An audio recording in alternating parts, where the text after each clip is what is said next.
Always, in the big things as well as the small things, whether it is reaching out to the Indian diaspora, to the common public, using digital media, using transformative technologies to get through to people, and getting people involved through public diplomacy in the day-to-day business of foreign policy. So those have been tremendous stellar achievements, Madam. Thank you for distinguishing yourself also as India's first digital foreign minister. And that is the outreach which we've been speaking about. And all this has been complemented by an understanding that has demonstrated that how this role can also be carried out with firmness, efficiency, effectiveness, and yet always, with that trademark, understated charm and grace that she brings to her job, which makes her also the most loved minister. Over to you, Madam. Thank you, Sanjay.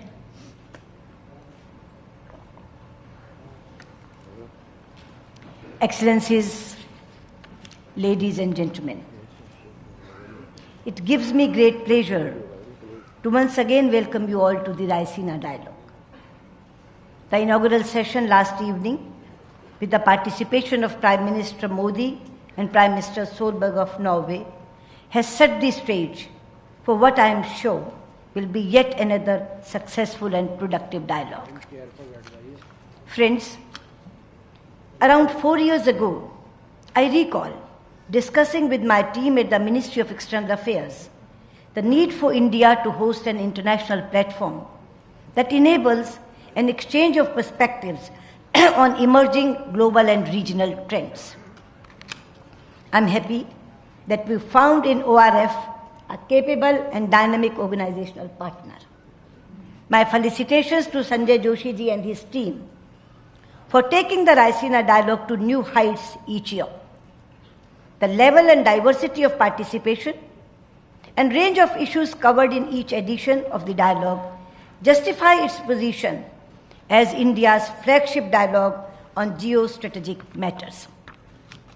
Friends, I've always felt that discussions and debates on foreign policy should not remain confined to the select few, whether it is politicians, bureaucrats, or elite academia. In today's interconnected and interdependent world, foreign policy has a direct and visible impact on the daily lives and well-being of all sections of people at home. This is why these conversations need to be taken to our villages and small towns, to school classrooms, and to vernacular media outlets. This is the only way to evolve a well-informed and democratic approach to foreign policy that takes into account the voices of all stakeholders. This is the thinking behind my ministry's innovative new initiative like SAMEEP, which connects serving diplomats with their alma mater institutions and our support to think tanks and research institutions to nurture research, scholarship, and debate on foreign policy in different corners of the country.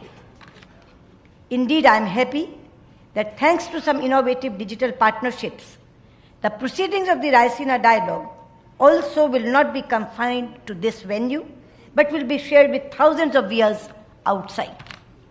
Ladies and gentlemen, when we met for this dialogue last year, we discussed disruptive transitions, including political, strategic, and economic rebalancing of the world.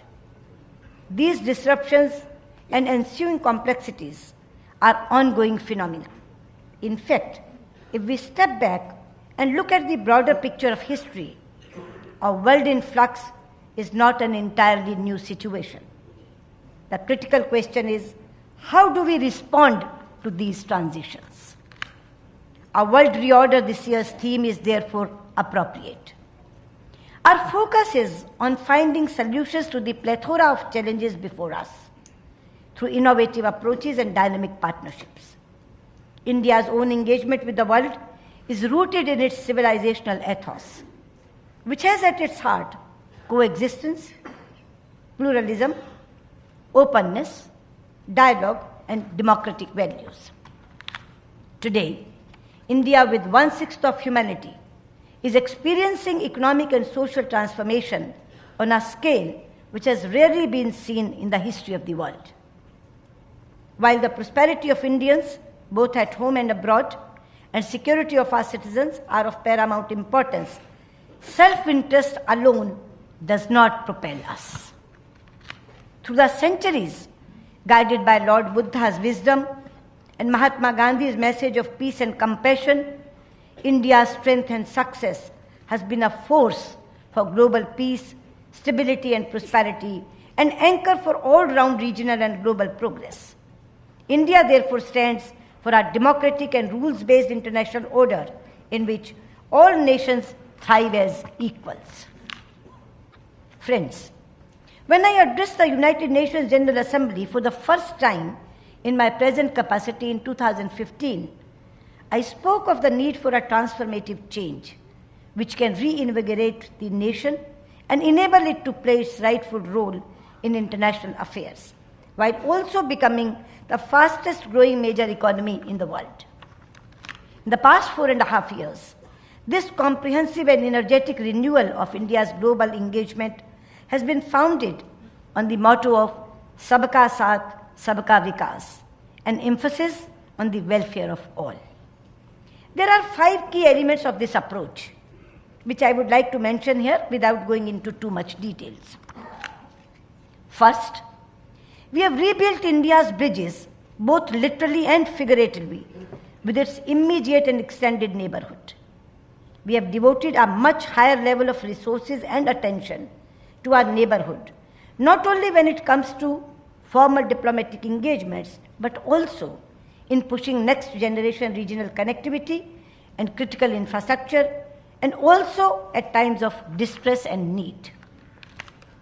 In particular, Prime Minister's strategic vision of Sagar has spurred a qualitative transformation in India's engagement with the Indian Ocean region in recent years.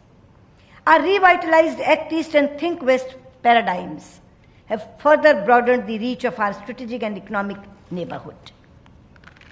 At the same time, our commitment to upholding territorial integrity and sovereignty remains unwavering.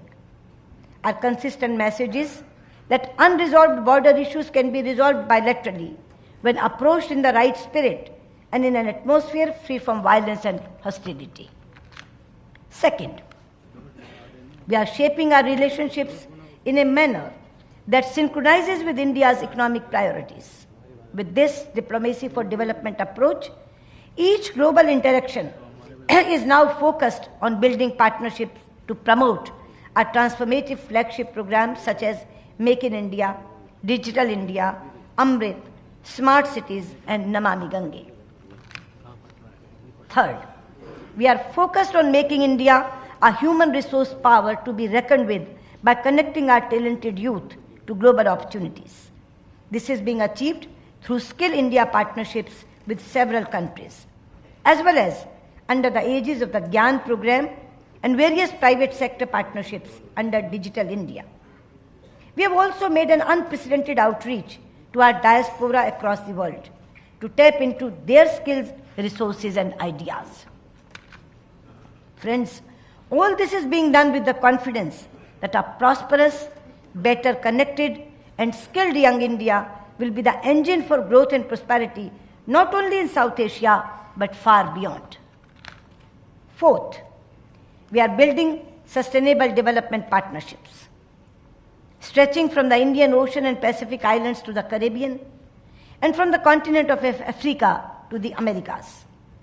These initiatives have expanded both in geographical reach and sectoral coverage, and now include lines of credit and grants, technical consultancy, educational scholarships, and a range of capacity building programs. Note that, I repeat, note that we refer to these as partnerships and not assistance. Our partnerships are consultative, non-reciprocal, and outcome-oriented. We are of the firm belief that to be truly sustainable, such regional initiatives must be based on universally recognized international norms, good governance, openness, financial viability, and transparency. Finally, we are leading the way in reconfiguring and reinvigorating global institutions and organizations, whether it is by founding the International Solar Alliance, which will benefit our energy security and also combat climate change, or our active role in humanitarian and disaster relief operations in our neighborhood, or our membership of key institutions of global governance. India is a proactive and constructive contributor to promoting and upholding global peace and security. Friends, with its unwavering belief in multilateralism, India speaks not just for itself, but also for the cause of justice, opportunity, and prosperity around the world. For us, transformation is not just a domestic agenda, it is a global vision. Before I conclude, I would like to briefly touch upon some of the critical challenges that confront us today. The first, as I have said on several earlier occasions, is terrorism. Friends, there was a time when India would talk about terrorism and it would be treated as a law and order issue on many global platforms. Today, no country, big or small, is immune from the existential threat, particularly terrorism actively supported and sponsored by states. In this digital age, the challenge is even greater, with a greater vulnerability to radicalization. As far back as 1996, India proposed a draft comprehensive convention on international terrorism, we call it CCIT, at United Nations. It remains a draft to this day because we cannot agree on a common definition.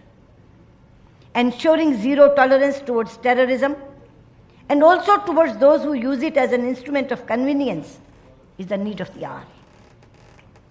Another challenge is the threat of proliferation of weapons of mass destruction. This is one challenge that this dialogue will be discussing. Third, developing and underdeveloped nations are the worst victims of climate change, with neither the capacity nor the resources to meet the crisis. We have risen to meet the challenge.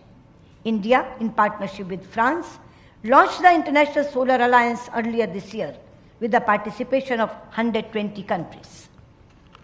I see that in the course of the deliberations here, you will discuss these and many other challenges and opportunities facing the world.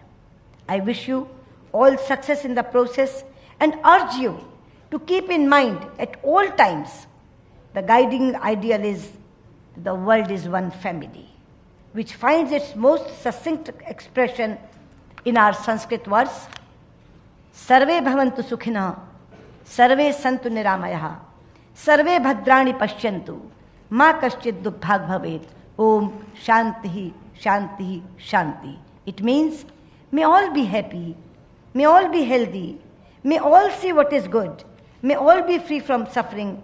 O God, give us peace, peace and peace. Thank you. Dhanyavad.